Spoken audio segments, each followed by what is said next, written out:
Chapter number first 10th class का real numbers. Real numbers में क्या है, इसमें सबसे पहले आता है इसके अंदर हमारा थ्योरम आती है Euclid's division lemma.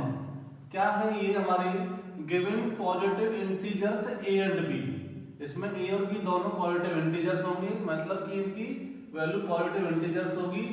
There exist unique integer q and r satisfy the relation a is equal to bq plus में r, और जो r है हमारा वो या तो 0 हो और या b से छोटा हो होता है इसके अंदर। तो ये हमारी जो थ्योरम है इसे यूक्लिड्स डिवीजन लेम्मा कहते हैं। मींस दूसरी लैंग्वेज में अगर हम कहें इसको हम, तो यहाँ a क्या है, ये डिविडेंड है, ठीक है। b यहाँ पर क्या है हमारा, जिससे डिवीजर है, b जिसमें क्या है डिवीजर, q क्या है कोशिएंट है, और r क्या है रिमाइंडर।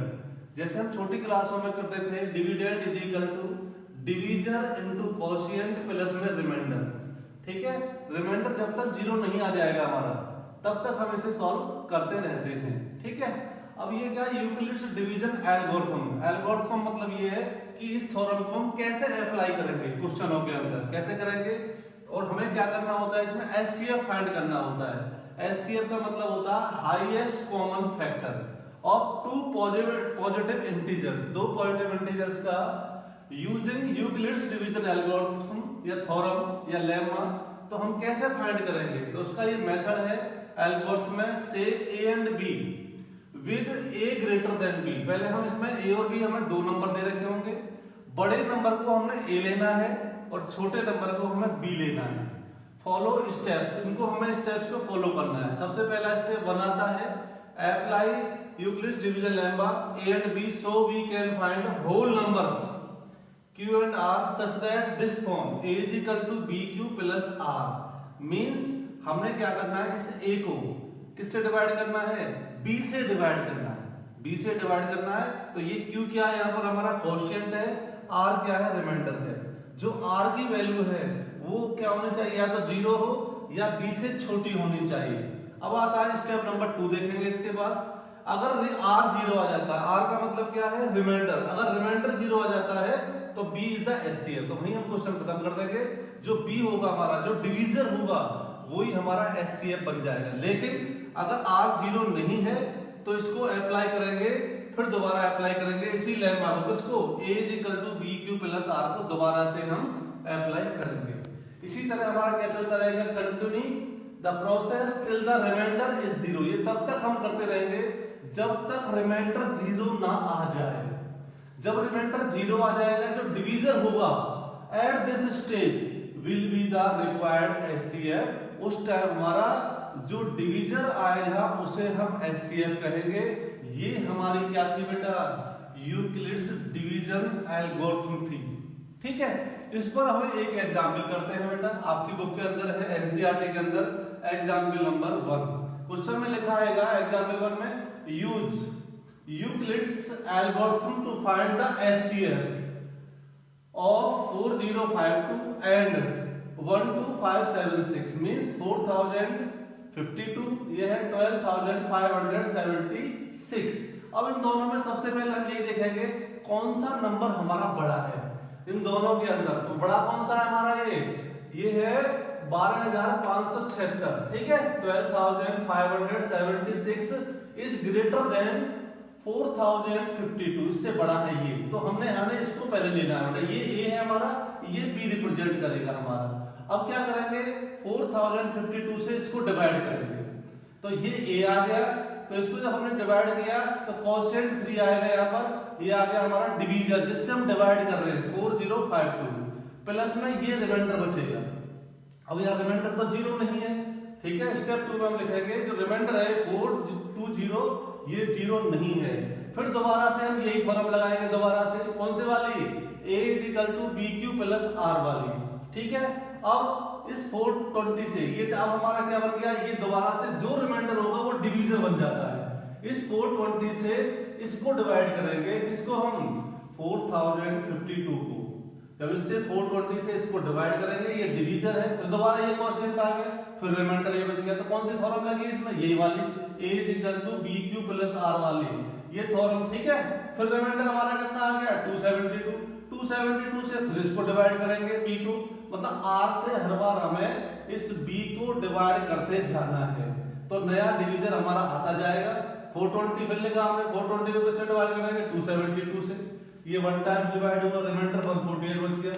फिर हमने क्या 272 को है लिखा, फिर 148 से इसको डिवाइड करेंगे, कितना आ गया 148 into 1 प्लस 124, फिर 124 से 148 को डिवाइड करेंगे, यहाँ रिमाइंडर 24 बच गया। फिर 124 को 24 से डिवाइड करेंगे, रिमाइंडर 4 बच गया। फिर इस 24 को हमने किससे डिवाइड करना है, इस 4 से डिवाइड करना है, कितना, अब रिमाइंडर हमारा 0 आ गया। ये प्रोसेस हम तब तक करते रहेंगे जब तक रिमाइंडर 0 नहीं आ जाता है, ठीक है। रिमाइंडर बिकम 0, जब भी रिमाइंडर हमारा 0 हो जाएगा, divisor at this stage is called HCF of these two numbers. तो इसका मतलब क्या है, रिमाइंडर हमारा तब तक 0 नहीं आएगा, रिमाइंडर जैसे ही हमारा 0 आ जाएगा उस केस में हम कहेंगे कि ये इसका HCF इतना है। तो इस क्वेश्चन के अंदर क्या था, 4 क्या बच गया, 4 डिवीजर बचा हमारा, लास्ट में रिमाइंडर 0 आ गया, it means 4 is the HCF of these two numbers. कराते हैं हम इसका चैप्टर फर्स्ट का रियल नंबर्स का एग्जांपल नंबर 2। क्वेश्चन ये है, show that every positive even integer is of the form 2q and that every positive odd integer is of the form 2q plus में 1 where q is some integer. q यहाँ पर कोई भी integer होगा, तो हमारे जो इवन नंबर है वो 2q की फॉर्म में है और ऑड नंबर हमारे क्या है 2q प्लस 1 की फॉर्म में है, ठीक है। तो क्या करेंगे इसमें सॉल्व करने के लिए, इसको हमने a b any positive integer, a को हमने कोई पॉजिटिव इंटीजर ले लिया और यहाँ पर क्या ले लिया, जो b की वैल्यू हमने ली है वो कितनी ली है बेटा 2 ली है, क्योंकि ये 2q है, यहाँ पर 2q है, तो b कितना है, यहाँ पर b की वैल्यू हमारी 2 है, तो b की वैल्यू हम यहाँ से 2 लेंगे, ठीक है। अब बाई यूक्लिड्स एल्गोरिथम क्या होती है हमारे, a is equal to bq plus में r, लेकिन b कितना है हमारे पास, b की वैल्यू 2 है, तो b की प्लेस पर हम यहाँ क्या रख देंगे बेटा 2 रख देंगे। तो a इज इक्वल टू क्या था bq प्लस r, तो b2 हमने यहाँ पर रख दिया। लेकिन जब b2 है हमारा, ठीक है, जब b हमारा 2 है तो रिमाइंडर जो है क्या होगा, जो r होगा वो 2 से छोटा होगा, या तो r 0 होगा या r हमारा 1 होगा। इसके अंदर तो 2 पॉसिबिलिटी हमारी आ गई, या तो हम r को पहले अगर हम 0 रखते हैं यहाँ पर, तो r को हम 0 पुट करेंगे रिमाइंडर की जगह यहाँ पर, तो a कितना आ जाएगा 2q आ जाएगा। जब हम r को 1 रखेंगे बेटा यहाँ पर, जब r को 1 रखेंगे तो a कितना आ जाएगा 2q प्लस में 1 आ जाएगा। अब आप देख रहे हो यहाँ a is equal to 2q, 2q क्या है हमारा, ये इवन नंबर है क्योंकि ये 2 का मल्टीपल है, इसलिए हम इसे क्या कहेंगे a is the form, a की वैल्यू 2q इवन नंबर कहलाएगी। और जबकि a 2q plus 1 even number में अगर हम 1 जोड़ दें उस केस में ये जो नंबर बनेगा वो हमारा कैसा नंबर बन जाता है, ऑड नंबर बन जाता है। इसका लिखने का तरीका यही है, ये आपको इस मेथड को ध्यान रखना पड़ेगा, ऐसे ही क्वेश्चनों को सॉल्व करते हैं, ऐसे ही हमें इनको लिखना होता है, ये मेथड है, ये आपको लर्न करना पड़ेगा। अब आता है हमारा नेक्स्ट एग्जांपल नंबर 3, क्या कहता है इसमें, so that any positive odd integer, any positive odd integer is of the form 4q plus 1 और 4q plus 3 where q is some integer, ठीक है। तो इसमें भी वही फॉर्म है हमारी, यहाँ पर क्या है, ये कितना मल्टीपल है बेटा 4, ये 4 है तो b की वैल्यू कितनी आ गई हमारे पास, b हम यहाँ पर 4 लेके चलेंगे, तो a हमारा पॉजिटिव इंटीजर है लेकिन b कितना है 4, तो a की वैल्यू कितनी आ जाएगी यहाँ पर हमारी, जो a की वैल्यू आएगी bq प्लस में r, b कितना है 4 था, हमने b के प्लेस पर यहाँ 4 रख दिया, लेकिन जो r होगा ये 4 से कम होगा। अब 4 से कम कौन कौन से पॉसिबल हमारे पास रिमाइंडर रहते हैं, 4 से छोटे 0 हो सकता है, 1 हो सकता है, 2 हो सकता है, 3 हो सकता है। तो इस फॉर्म के अंदर अब रिमाइंडर को सबसे पहले हम 0 रखेंगे, इसके अंदर हमने r की जगह 0 रखा तो a कितना आ गया 4q आ गया, r को 1 रखा तो 4q प्लस 1 आ गया, r को 2 रखा तो a आ जाएगा 4q प्लस में 2, r को 3 रखा तो a कितना आ गया 4q प्लस में 3। अब आप देख रहे हो यहाँ पर a हमारा ऑड इंटीजर, देख रहे हो a ऑड कब होगा, जैसे मान लो ये हमारा इवन नंबर है 4q, लेकिन इवन में अगर हमने 1 जोड़ दिया, तो ये ऑड नंबर बन जाएगा, तो ये ऑड नंबर बन गया प्लस 3 वाला ऑड बन जाएगा। ठीक है, तो देख रहे हो आप, हम a को हम क्या लेके चल रहे हैं, यहाँ पर a की वैल्यू हमने ले ऑड इंटीजर, ये हमारा यहाँ पर कैसा है बेटा, ऑड इंटीजर लेना है। a ऑड कब होगा, a कॉर्नर इसमें, इसके इसमें a जो है हमारा इसमें ऑड नहीं होगा, इसमें तो ऑड होगा इन दोनों में 1 और 3 वाले में, लेकिन इन दोनों में 4q वाले में 4q हमारा इवन होगा, 4q प्लस 2 भी हमारा इवन नंबर होगा। इवन नंबर क्यों होगा, क्योंकि ये 2 के मल्टीपल्स हैं, जो 2 के मल्टीपल्स होते हैं वो हमारे इवन नंबर होते हैं, या हम कहेंगे इज ऑड, क्योंकि a can not be this. ठीक है, अगर ये हमारा, ठीक है, सिंपल सी बात है। अब हमारा a क्या आ गया यहाँ पर 4q प्लस 1, तो ये ऑड नंबर है प्लस 1 की वजह से, प्लस 3 की वजह से हमारा ये ऑड नंबर है, ये दोनों हमारे इवन नंबर नहीं है। तो हमारा जो आंसर आएगा ऑड, क्योंकि हमें चाहिए ऑड इंटीजर, तो ऑड इंटीजर कौन कौन से हुए, a = 4q प्लस 1 और a = 4q प्लस 3। इसमें रिमाइंडर बना रहा है, इसमें रिमाइंडर 3, जब भी हमारा ऑड रिमाइंडर आएगा, ठीक है, और ये वैल्यू हमेशा जो रिमाइंडर की वैल्यू है वो हमारे साथ क्या होनी चाहिए बेटा, b से छोटी होनी चाहिए। तो b से छोटी होगी तो हम इस तरह से इसको सॉल्व करते हैं, इन क्वेश्चनों को ध्यान रखना। देखिए एग्जांपल नंबर 4 आता है हमारा, इसी में इसी एक्सरसाइज का, ए स्वीट सेलर हैज 420 काजू बर्फी और 130 बादाम बर्फी। उसके पास दो तरह की बर्फी है बेटा, 420 कैसी है, काजू की बर्फी है, 130 जो है बादाम बर्फी है। She wants to stack them in such a way that each stack has the same number. Stack का मतलब होता है ढेर, जो हम ढेर लगा रहे हैं बर्फियों का, जो ढेर बना रहे हैं वो हमारे कैसे होना चाहिए, सेम होना चाहिए, उन ढेरों के अंदर नंबर जो सेम होने चाहिए। They take up the least area, जिससे कि इतने होने चाहिए उन बर्फियों के दोनों का, जिससे कि उनका एरिया क्या हो, कम से कम घेरे हो, कम से कम एरिया में, और क्या हो, और स्टैक क्या हो, सेम हो।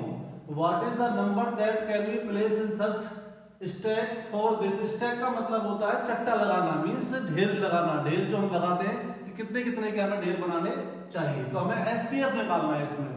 तो we find HCF 420 और 130 का दोनों का HCF निकालना है। कैसे, this number will be give maximum number of बर्फीज, मतलब कि जो स्टैक हमने लिया है उसके अंदर मैक्सिमम बर्फी आ जाए, और नंबर ऑफ स्टैक्स क्या होने चाहिए, जो ढेर लगाए वो कम से कम होने चाहिए, ढेर कम से कम होने चाहिए, और ढेर के अंदर अधिक से अधिक बर्फी होनी चाहिए। तो इसके लिए क्या है, HCF निकालते हैं। HCF मतलब highest common factor. Highest common factor हम कैसे निकालते हैं, using Euclid's algorithm. Using algorithm, इसको मेथड को हम यूज करते हैं, पीछे हमने क्वेश्चनों में किया है, क्या थी, a = b q प्लस में r। r क्या है यहाँ पर, रिमाइंडर है, b क्या है, डिवीजर है, q क्या है, कोशिएंट है, a क्या है हमारा डिविडेंड। तो यहाँ देख रहे हो 420 130 में से कौन सा बड़ा है, 420 बड़ा है, तो ये a को रिप्रेजेंट करेगा, ये b को रिप्रेजेंट करेगा। तो 420 को हमने 130 से डिवाइड किया तो 3 कोशिएंट आया, प्लस में 30 रिमाइंडर आया, फिर 30 रिमाइंडर से 130 को डिवाइड करेंगे, 130 को डिवाइड किया 4 टाइम्स कोशिएंट, प्लस में 10 रिमाइंडर आया, फिर 10 से 30 को डिवाइड करेंगे, 10 से 30 को डिवाइड करेंगे तो रिमाइंडर 0 आ गया। जब रिमाइंडर हमारा 0 आ जाता है, उस केस में जो डिवीजर होता है, तो डिवीजर ही हमारा क्या होता है, HCF होता है। तो HCF ऑफ 420 एंड 130 इज 10। तो इसका मतलब क्या है कि जो स्वीट सेलर है वो 10-10 के क्या बनाएगा बेटा, स्टैक बनाएगा उसके अंदर, जिससे कि वो एरिया कम से कम घेरे, मतलब एरिया कम से कम हमारा यूज हो उसके अंदर। तो इस तरह का ये हमारा क्वेश्चन हमारी आती है रियल नंबर्स में। अगली एक्सरसाइज में चैप्टर 10 का, मतलब चैप्टर फर्स्ट का, क्लास 10th में क्या है, theorem 1.2 fundamental theorem of arithmetic. क्या है ये, every composite number can be express या factorized as a product of primes and this factorization is unique apart from the order in which prime factors occur। जो हमारे prime factorisation होता है उसमें इस थ्योरम को हम यूज करते हैं। ठीक है, क्या है इसमें, मान लो हमने कोई क्वेश्चन करना है तो क्या करेंगे, कैसे करेंगे, जैसे example number 5, consider the number 4 की power n where n is a natural number. ये हमारी कोई नेचुरल नंबर होगी। नेचुरल नंबर कहां से स्टार्ट होते हैं, हमारे 1 से स्टार्ट होते हैं। Check whether there is any value of n for which 4 की power n ends with digit 0, मतलब n हमारा, हमने n को क्या लेना है, क्या लें जिससे कि इसकी वैल्यू एंड में जाके उसके लास्ट में एक जीरो आ जाए विद द डिजिट 0, जीरो उसके एंड में होना चाहिए। तो कैसे करेंगे भाई, तो 4 की power ends with digit 0, it would be divisible by 5। तो ये जो हमारे 5 से डिवाइड होना चाहिए, 5 से डिवाइड होगी तभी तो उसमें जीरो आएगा। लेकिन तो देख रहे हो आप, this is a prime factorise, 4 की पावर है, लेकिन 4 की पावर n में तो 5 होता ही नहीं है, तो 5 कैसे आ जाएगा इसके अंदर, 5 से डिवाइड होगा ही नहीं है, क्योंकि इसके जो पॉसिबल हमारे पास 4 की पावर n के 2 की पावर 2n आ गया, तो इसका प्राइम 4 की पावर n में जो प्राइम नंबर होता है वो क्या आता है, सिर्फ 2 आता है। ये 2 के फैक्टर्स होंगे, ये सारे हमारे किसके होंगे बेटा, 2 के फैक्टर्स होंगे। जब ये 2 के फैक्टर्स होंगे, इसके अंदर 5 है ही नहीं, it means so uniqueness of fundamental theorem of arithmetical that there are not other prime factorization of 4 की power n, so there is no natural number n for which 4 की power n ends with digit 0। उसका मतलब किसके अंदर 4 की power n में कभी भी डिजिट लास्ट में एंड के अंदर जीरो आएगा ही नहीं, क्योंकि 4 की पावर n जो होता है वो 2 का प्राइम 2 के फैक्टर्स होते हैं, मतलब इसके अंदर ओनली 2 प्राइम नंबर आता है, 5 आता ही नहीं है। जब 5 आता ही नहीं है इसका मतलब क्या है, इसमें वो एंड में जीरो आएगा ही नहीं। ठीक है, अब अगला एग्जांपल करते हैं हम, एग्जांपल नंबर 6 क्या है, find LCM and HCF of 6 and 20 by prime factorisation. Prime factorisation तो आपको आता है, 6 के फैक्टर क्या होते हैं 2 into 3, 20 के फैक्टर क्या होते हैं 2 into 2 into 5। एचसीएफ में क्या है, इन दोनों में हम कॉमन देखते हैं, इन दोनों में कॉमन क्या है, 6 और 20 में केवल 2 कॉमन है यहाँ पर, ठीक है, तो हमने 2 कॉमन ले लिया। एचसीएफ में क्या देखते हैं, जो कॉमन है वो भी लेते हैं, जो बच जाता है वो भी लेते हैं। अब 2 कॉमन ले लिया, 3 ले लिया, 5 ले लिया, लेकिन यहाँ से 2 भी लेना पड़ेगा हमें। तो ये एलसीएम कितना आ गया इसका, 620 का एलसीएम आ जाएगा 60, और जो एचसीएफ होगा 6 और 20 का वो 2। एचसीएफ का मतलब हाईएस्ट कॉमन फैक्टर, एलसीएम का मतलब लीस्ट कॉमन मल्टीपल। ठीक है, तो इस तरह से हम इसमें एलसीएम और एचसीएफ निकाल सकते हैं, छोटी क्लासों में सीखा है आपने। ये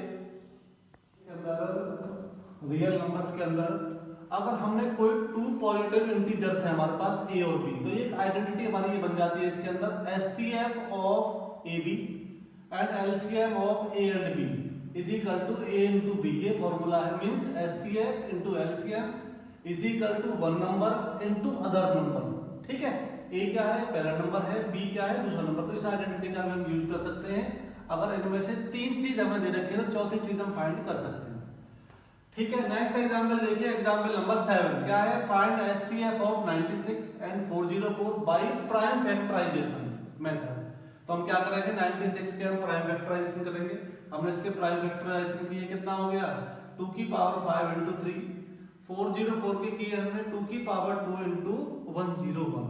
जब हम एचसीएफ निकालते हैं तो एचसीएफ में हम इनकी जो पावर है, जब लीस्ट पावर है वो हम देखते हैं, 2 into 2 2 into 2, ये हमारा एचसीएफ इसके अंदर हो गया 4।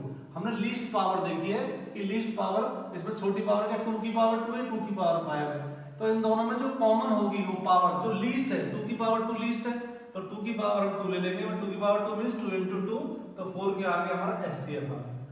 अब इस वाले फॉर्मूले का यहाँ पर यूज कर सकते हैं, HCF of 96 404 into LCM of 96 into 404 is equal to 96 into 404। ये वाली आइडेंटिटी हमने यहाँ पर लगा दी। तो एलसीएम क्या हो जाएगा, LCM is equal to 96 into 404 divide by HCF of these two number. एचसीएफ हम निकाल चुके हैं कितना 4, हम 4 रख देंगे, ये 1 नंबर है, ये अदर नंबर है। ठीक है, इसको 4 से डिवाइड करके कैंसिल करके बाकी जो मल्टीप्लाई करके ये आ जाएगा। तो हम एलसीएम इस टाइप से निकाल सकते हैं, एचसीएफ हम ऐसे निकाल सकते हैं। तो ये एक मेथड है इनको सॉल्व करने के लिए। नेक्स्ट देखिए, और लास्ट क्वेश्चन है इस एक्सरसाइज का, example number 8 find HCF LCM of 3 number 6 72 and 122 by prime factorisation. 6 के फैक्टर क्या होते हैं 2 into 3 होते हैं, 72 के फैक्टर क्या होते हैं 2 की पावर 3 into 3 की पावर 2 प्राइम फैक्टराइजेशन से। 120 के क्या होते हैं 2 की पावर 3 into 3 into 1। तो एचसीएफ हम निकालते हैं, इसमें एचसीएफ सबसे छोटी पावर यहाँ 2 की पावर सबसे छोटी कितनी है 1, यहाँ 3 की पावर सबसे छोटी कितनी है 1, तो 2 into 3 कितना आ गया 6। तो एचसीएफ हम स्मॉलेस्ट जो पावर होती है प्राइम फैक्टराइजेशन के अंदर वो हमारी एचसीएफ कहलाती है। एलसीएम क्या देखते हैं मैक्सिमम पावर, ये 1 पावर है, यहाँ 3 है, यहाँ 3 तो 2 की पावर 3 ले लिया हमने। यहाँ पर क्या है 3 की पावर 1, 3 की पावर 2, 3 की पावर 3 की पावर 2 ले ली, और यहाँ पर 5 की पावर क्या है कुछ है ही नहीं, तो इस 5 को भी हम यहाँ ले लेते हैं। तो इनका जब मल्टीप्लाई करेंगे कितना आ जाएगा 360 आ जाएगा। तो ये एलसीएम निकल आएगा। इस तरह से हम प्राइम फैक्टराइजेशन का यूज करके इनको सॉल्व कर सकते हैं। तो आप 3 इसमें फर्स्ट 1.1 एक्सरसाइज और 1.2 एक्सरसाइज क्लास 10th में चैप्टर फर्स्ट में कर सकते हैं। अगर कोई डाउट आपको आता है तो मुझसे आप पूछ सकते हैं।